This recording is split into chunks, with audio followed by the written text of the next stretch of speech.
یہی وجہ تھی کہ میں اپنی مرضی سے جہاں جانا چاہتی چلی جاتی، کوئی روک ٹوک نہ تھی۔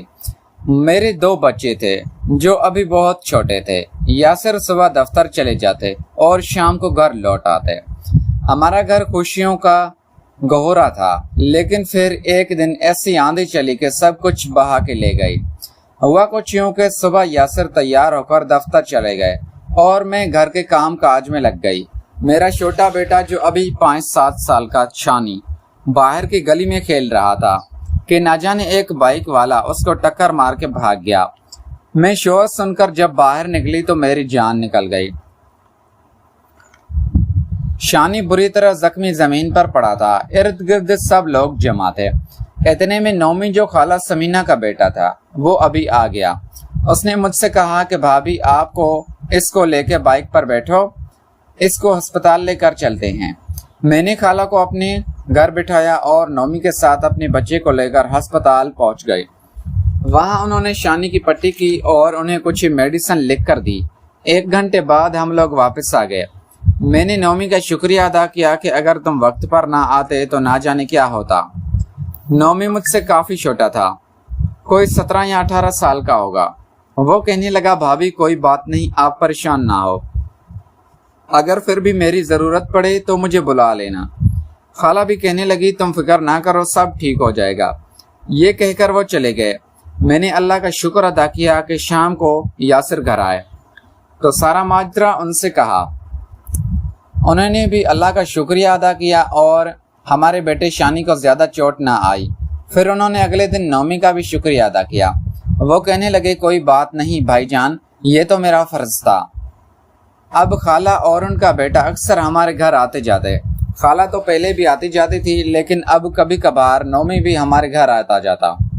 وہ مجھ سے کافی چھوٹا تھا، اس لیے اب جب کبھی میں نے بازار جانا ہوتا یا کوئی دوا لینی ہوتی تو نومی کو بلاتی اور اس کے ساتھ موٹر سائیکل پر چلی جاتی۔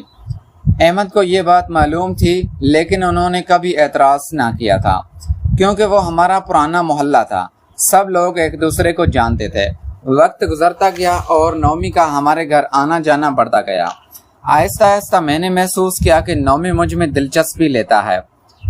میں نے اپنے خیال کو جھٹک دیا۔ ایک دن یاسر شام کو جلدی گھر آ گئے، کہنے لگے ایک سرکاری میٹنگ میں لاہور جانا ہے، کل صبح میٹنگ ہے اور مجھے ابھی نکلنا ہوگا۔ وہ نہا دھو کر تیار ہوئے اور لاہور کے لیے روانہ ہو گئے۔ جاتے ہوئے مجھے کچھ پیسے بھی دے کر گئے اور کہا اگر کوئی کام ہو یا کہیں جانا ہو تو خالہ کے ساتھ چلی جانا، مجھے 3-4 دن وہاں پہ رکنا پڑے گا۔ میں نے کہا کہ آپ بے فکر ہو جائیں، یہاں سب لوگ اپنے ہیں اور پھر خالہ بھی ہے، آپ میری فکر نہ کریں۔ یاسر کو گئے ابھی 2 دن ہی ہوئے تھے کہ میری طبیعت خراب ہو گئی۔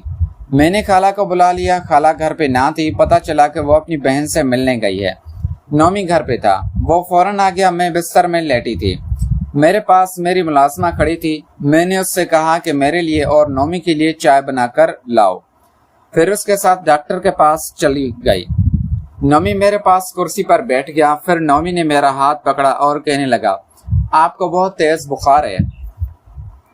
کہنے لگا آپ چائے رہنے دیں۔ میں نے کہا نہیں، صبح سے کچھ نہیں کھایا، اس لیے کمزوری محسوس ہو رہی ہے۔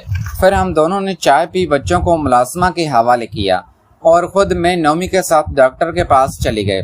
ڈاکٹر نے دوا دی اور ہم دونوں گھر واپس آ گئے۔ گھر آ کے نومی میرے پاس بیٹھ گیا۔ ہم دونوں باتیں کر رہے تھے کہ اچانک اس نے میرا ہاتھ پکڑ لیا اور کہنے لگا آپ مجھے بہت اچھی لگتی ہیں۔ میں نے ایک زوردار کہکا لگایا اور اس کی بات کو مذاق میں ٹال دیا۔ میں نے کہا اچھا اب تم جاؤ اور مجھے کچھ آرام کرنے دو۔ وہ مسکراتا ہوا چلا گیا۔